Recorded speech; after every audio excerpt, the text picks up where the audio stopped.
Siapa nih yang dulu ngira kalau kuliah itu cuma nenteng-nenteng tote bag? Iya, benar, nenteng tote bag. Tapi ada banget nih stresnya. Apalagi saat kita mau UTS, mau UAS, ditambah tugas-tugas harian tuh belum selesai. Apalagi nih mahasiswa semester 5 yang udah disuruh nyari judul, ngerjain proposal, metode penelitian, dan lain-lain. Nah, untuk itu, halo semua, kenalin aku Nita. Aku mahasiswa Ilmu Komunikasi semester 5 di UIN Suska. Di sini aku mau sharing nih sama teman-teman semua gimana sih cara mengelola stres saat kita menjalani kuliah dan tugas.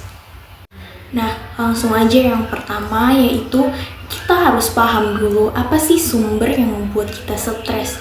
Apakah karena banyaknya tugas, atau karena deadline-nya mepet, atau karena ekspektasi sekitar yang tinggi banget nih ke kita, atau jangan-jangan karena masalah asmara.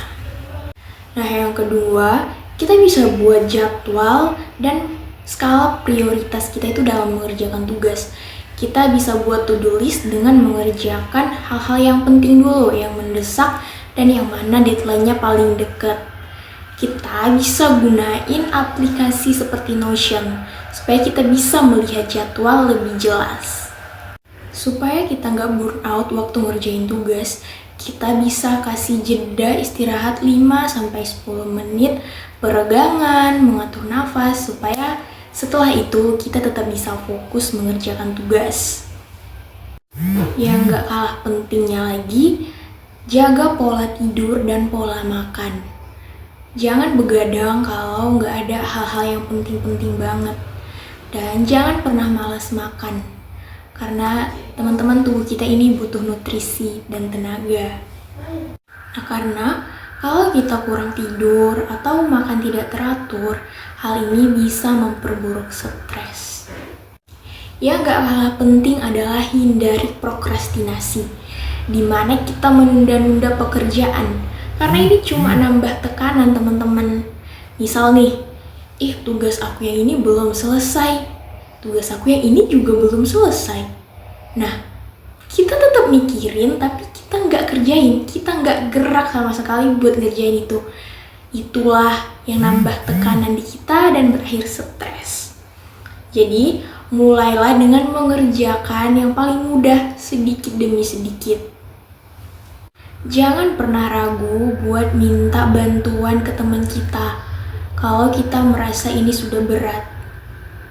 Karena dengan meminta bantuan ke teman kita bisa ada teman diskusi, teman bertukar sudut pandang, dan kita jadi tahu point of view dari orang itu seperti apa. Karena kalau kita udah berdiskusi sama orang, beban kita tuh sedikit keangkat dan perasaan kita jadi lega. Jadi rasa stres kita juga berkurang.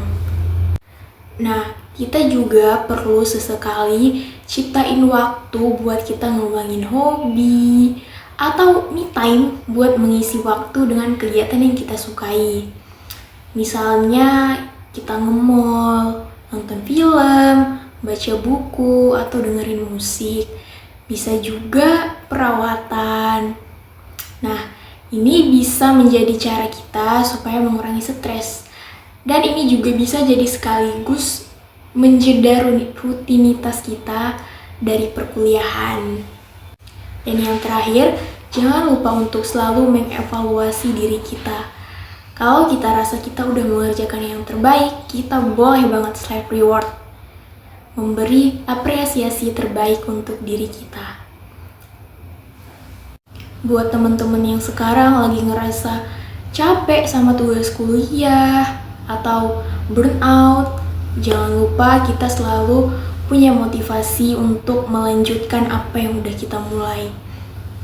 Karena itu, buat semua teman-teman yang udah menonton video ini sampai akhir, saya ucapkan terima kasih banyak dan sampai jumpa.